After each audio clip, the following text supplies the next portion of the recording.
break down the basic concepts of mycobacteria in a simple, clear and exam oriented way.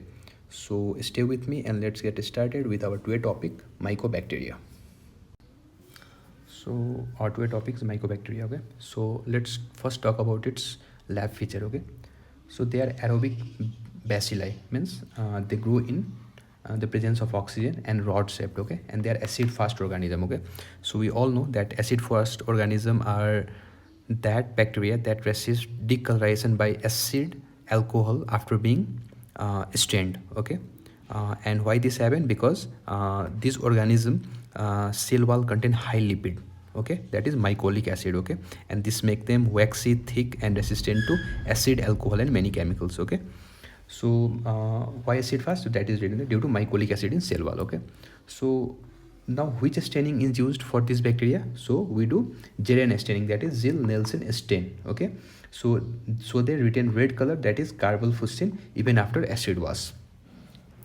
Now we'll first talk about some important species of this mycobacteria. Okay, so there are many species of this mycobacteria. One is Mycobacterium tuberculosis, then Mycobacterium leprae, then there are some atypical mycobacteria like Mycobacterium avium complex, Mycobacterium scrofullicum and Mycobacterium marinum.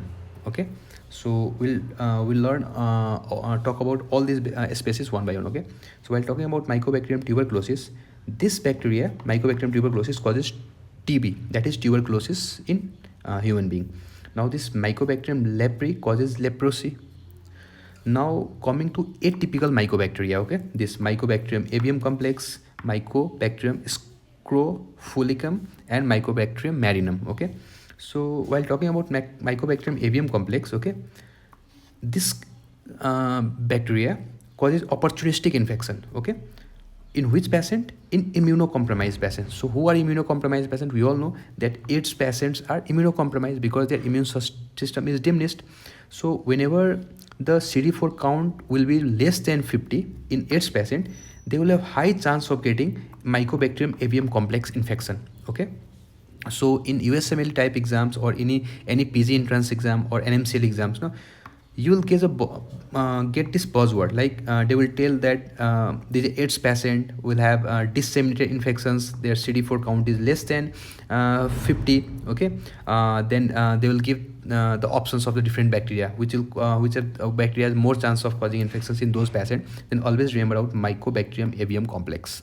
Okay, then for treating those patients we give macrolide, okay, and or ethambutol.